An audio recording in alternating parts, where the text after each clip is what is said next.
positions on this debate stage have been decided by the toss of a coin.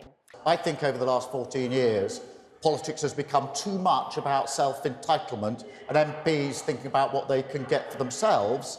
And one of the important choices, and the thing that I would like to do if I'm elected Prime Minister, is to reset politics so that politics returns to public service. Because this isn't just what's happened this week, last week in the Gambling Commission. We saw Partygate earlier in this Parliament. The Prime Minister himself was convicted and fined for breaking the rules which he brought in and imposed on everybody else. And of course, we've seen what happened with the COVID contracts and the huge amounts of money that were made. This takes leadership. What I did when one of my team was alleged to have been involved and investigated by the Gambling Commission, they were suspended within minutes. And Keir Starmer, welcome to you both. It's very good that you're taking part in this with just over... We had an independent internal inquiry into what happened, have taken action and suspended the candidates involved, and I've been crystal clear that they should face the full consequences of the law. But Keir Starmer talks about leadership in politics. That's what Sue's question was at, was a broad question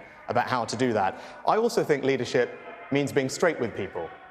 It means having the courage of your convictions, not changing your mind on every single position that you've taken and being upfront about what you want to do for the country. That's not what Keir Starmer is doing. He's not being honest with everyone about his plans to raise their taxes. Right, I think that will erode trust in politics, and that's the choice at this election. Let's just stick to the heart of the question. I do want to turn to the next question because lots of people are waiting and they've got important questions that they would like answers to.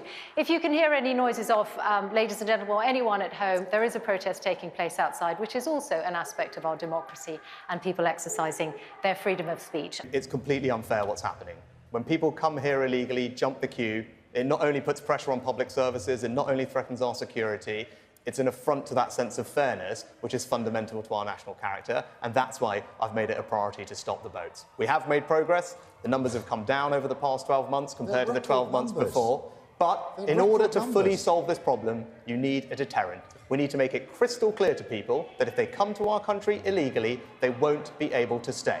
And that's why, if I'm your Prime Minister on July 5th, the flights will go to Rwanda. We will build that deterrent that multiple other European countries now agree is the right way to deal with this problem, and that's how we solve this problem. If Keir Starmer is your Prime Minister, all those illegal migrants will be out on our streets, and that is the choice for you. Do not surrender our borders to the Labour Party. Steve, this is complete and utter nonsense. On the numbers. Why are record numbers still coming under your watch, Prime Minister? How on earth can you say it's working? You put the scheme in place. The flights could go off. I notice you've called the election, by the way, before any flights could actually get off, and it could be tested. An interesting timing. But if this was such a deterrent, why is it obviously not working? Because they're not being processed, they cannot be returned to where they came from. Can they, Prime Minister? If he wants to correct Rishi now's his chance to do it. They cannot be returned. Well, do you know where these people come from? No, he's not answering the question. Do you know where they come from? Iran, you can see. Syria, Afghanistan. So when Keir Starmer says he's going to return people, is he going to sit down? Are you going to sit down with the Iranian ayatollahs? Are you going to try and do a deal with the Taliban? It's completely nonsensical what you are saying, right? You are taking people for fools, right? I think that these people should not stay in our country. They will be on planes to Rwanda. That's what I will do with them. You still can't answer the question. What will you do with them? All the tens of thousands. All the illegal migrants who arrive will be processed and put on planes to Rwanda. And those savings we will use to cut your taxes.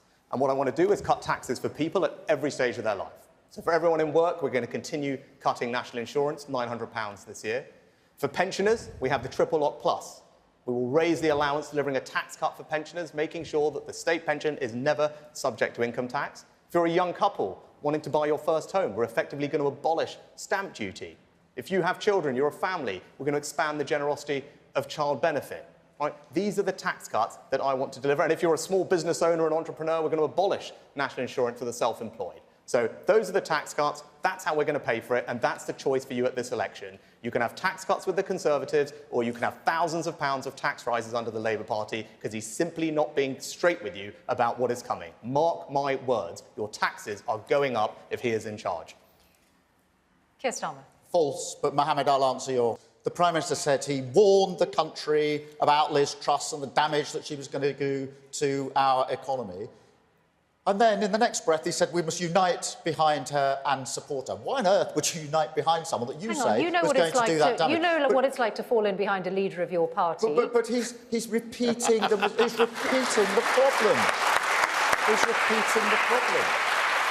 He said unite. I think Boris Johnson botched it. He just wanted to say he could get a deal across the line. So we can get a better deal. I think a trading deal. I'd also like a better deal on research and development, where I think if we work together, it would be better for the country. And a better deal when it comes to security and defence, particularly in light of what's happened in Ukraine. The key thing for Julie is the trade part. So you might be able to.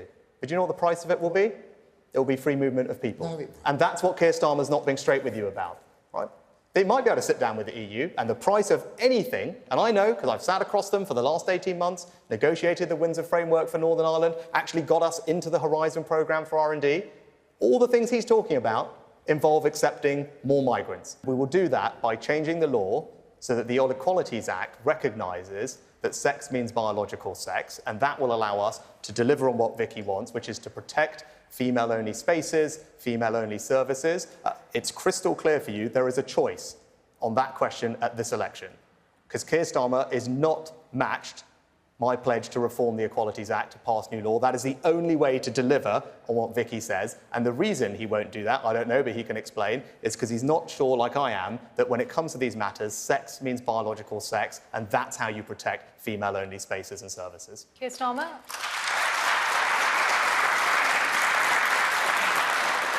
Yes is the answer to the question. It's very important that we protect women's spaces. I saw this firsthand when I was Chief Prosecutor back in 2008 to 2013. I was working with groups who were supportive of women who'd been subjected to domestic violence and sexual violence, and saw for myself just how important it is to have those women's spaces. Same in hospitals and in sport. So yes to that answer. But what I will also say is that I do recognise that there are a small number of people who are born into a gender that they don't identify with, and I will treat them, as I treat all human beings, with dignity and respect. And I'll tell you for why.